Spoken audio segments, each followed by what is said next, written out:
Hey, hey, hey, hey, hey, hey. I look like Yo, what's good, everybody? It's your boy Epidemic. Yo, I'm shooting culture talk. Let me hit you back.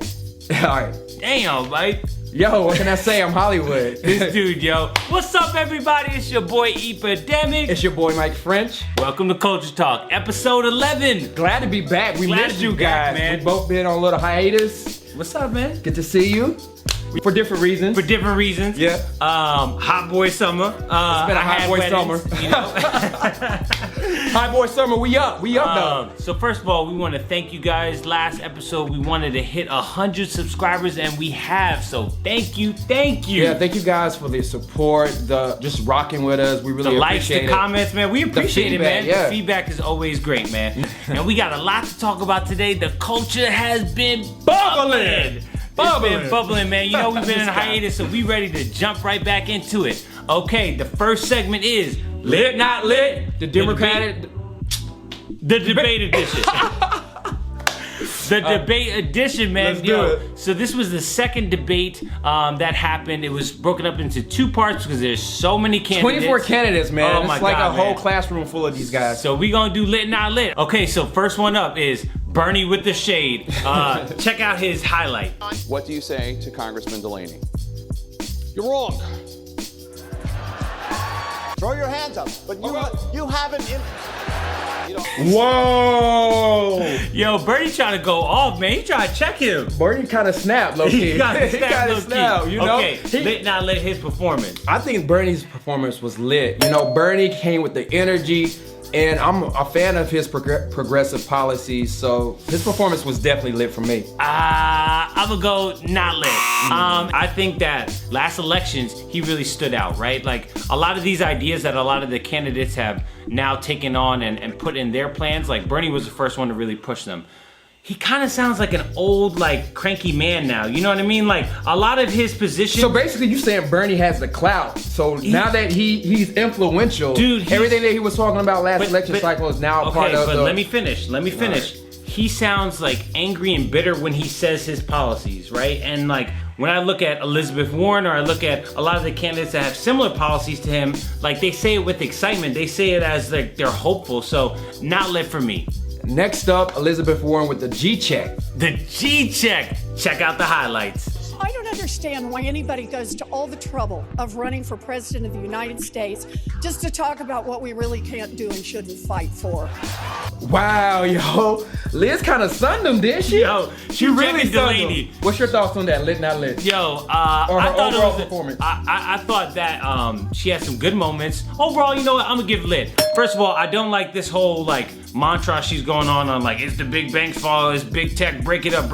We all know that's unrealistic. Obviously, I work in tech, so I'm not trying to have my money messed up. But overall, I thought she did good, man. I thought she was poised. I thought she had some excitement. I thought she checked Delaney when, you know, Delaney and the moderates are trying to be, you know, pull the conversation more in the middle. She's like, no, let's shoot for the stars. Let's try to get some progressive things going on in the agenda. So nothing wrong with that. Lit. I thought her performance was lit. I think Elizabeth Warren, and kind of like Bernie, she's the energy candidate. She has the enthusiasm. Her policies appeal to young voters, to minority voters, and she's the candidate of big ideas, and she's more about transformational change. And I think that's what we need after a president like Trump. So lit.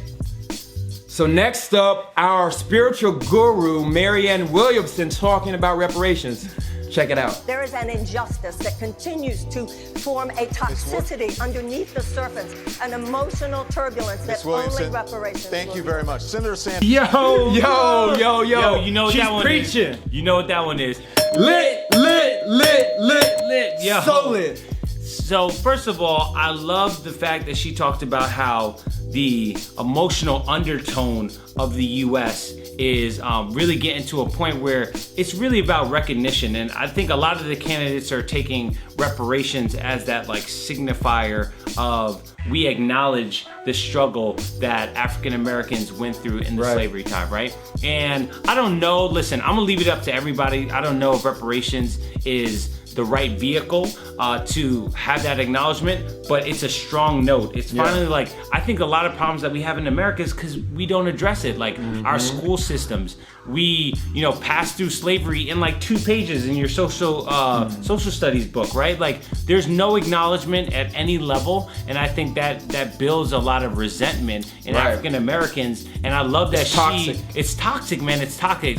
I think that the idea of reparations is surgery when everything up to this point has been putting a Band-Aid over something that requires much more. And so she kind of acknowledged that, and just to have that brought out on a national stage in this debate as an African-American male, it just felt like, yes, finally somebody is saying what we all know needs to be addressed. And so it was a powerful moment for her, and I think that it will resonate for a lot of the public. So last but not least, Cory Booker versus Joe Biden. Or you mean Booker T? With the clap back. Check it out. This idea is a bunch of malarkey. There's a saying in my community, you're dipping into the Kool-Aid and you don't even know the flavor. Yo, this dude. Cringy for me. What do you think? Lit, not lit? Yo, it's so funny how like we can just make stuff up on the fly. Cause like Joe Biden had no clue whether or not that's a saying. I was like, really, Corey? And he what was so funny was so lit, he was not lit. Not lit. Yo, he was smiling before he said it. He was like, there's a saying in our community, and he just knew he was gonna come with a punchline. Like, I was like, Corey, man, like, save it, man. You gotta save it to the end. Save the smiles to the end, man. So I'm gonna go not lit, man. It was kind of corny. I'm with you, not lit. It was so corny. It was so rehearsed. It was just, it was like him using his blackness. Oh my God. Trying to like shine for the streets. It was just bro, really? He's trying to get into that like Obama coolness. That's what really irritates me about Cory Booker. It's like he's trying too hard. Where Obama is just trying natural. Hard. He's natural. It's like he studied Obama's, even with his little hand movement, his little hand gestures. And his big ass eyes. Like, yo, Corey, like, this freaks me out. Like, he can't do nothing about it, but it's just so weird. Every time he talks, he's like, it ain't it, Chief. I'm like, it ain't it, Chief. I'm sorry. It's not it.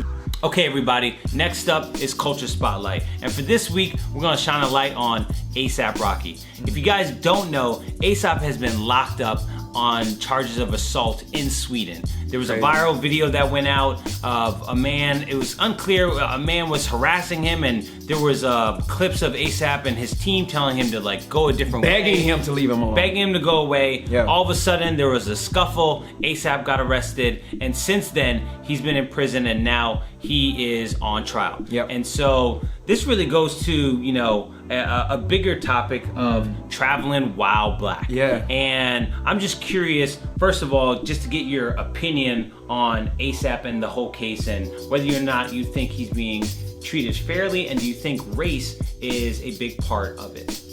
Yeah, I think he's definitely being treated unfairly, and race plays a huge factor in it. It's been evidenced by the fact that, G-Eazy, who was arrested on similar charges in Sweden for assault, he was released within 2 days. He even tweeted about the kind of racial injustice and the unfair treatment of A$AP Rocky as a celebrity because of his race. It's really disgusting to see, and it's unfortunate because A$AP Rocky, he's important to our community. This is a capitalistic society, right? Like Sweden is a socialist society. The big difference is that money can expedite the process when you're in the US. You can hire a great lawyer and, be out of there in no time. And I think Sweden has a process, and now that the national spotlight is on them, they want to make sure that they stay just and fair and according to their process. I know there's been a ton of reports. So, but just and fair, where was that same due process or the same process that you're speaking of with the G-Eazy situation where he had possession of drugs or narcotics and he was arrested on assault? And he was able to, for whatever reason, unbeknownst to us, only difference between the two are the race. I think he was released within a week. I think there was differences. Let's get something straight.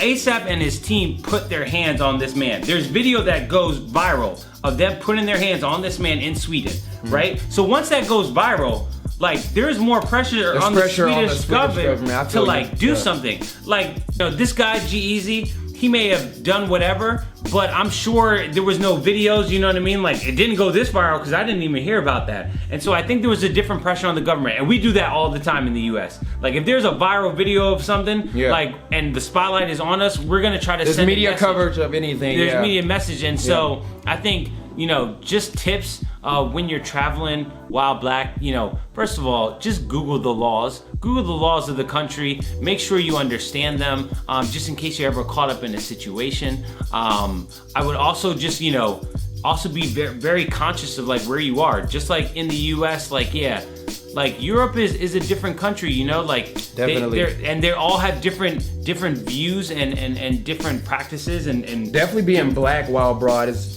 They definitely receive you differently. Yeah. And in some instances, sometimes it's good. It's a benefit. Sometimes it's good. It's a benefit. We know. So like, I mean, to your point, it's always good to be aware of your surroundings and just know the local laws. And if not the local laws, just abide by what you know not to do, which is to assault someone, you know? And to be honest, man, I'm not really, you know, messing with ASAP that much because he wasn't with the Black Lives Matter movement. He said a lot of things about like, you know, colorism and like, you know, I'm a rapper. I don't need to be like a political activist. There have been guess what now? Like now, that's why I think yeah, people are shining a light on it because it's ASAP and there's a whole lot of celebrities that say free ASAP and that starts a movement. But to be honest, the people that I talk to, we're kind of like, I'm indifferent. Like, you know what I mean? A lot of people are indifferent. A lot of people hold that same point of view just because there have been instances where he hasn't exactly stood up for the black community.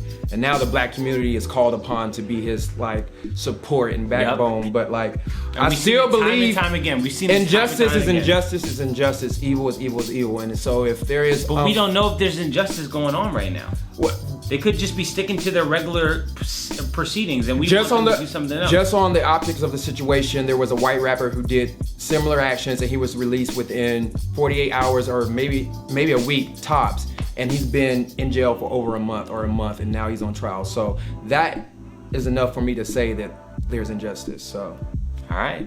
Okay, everybody, we're gonna get into our last segment, Meme of the Week. All right, yo. So in the spirit of the debate, check out this meme of Kamala. Yo, this is Talk about. Like, bye, baby. Yo, bye, baby. Bye, baby. Why is it all like this, yo? Why is it all like that? She had that binoculars too, like, let's see where they going. Where they going? Come back, baby. That's a wrap. It's a wrap. Thank you guys for tuning in for episode number 11. Number 11. There we go. It's Yo, like us, subscribe comment us. Do something. Yo, it's your boy Epidemic. It's your boy Mike French. We out.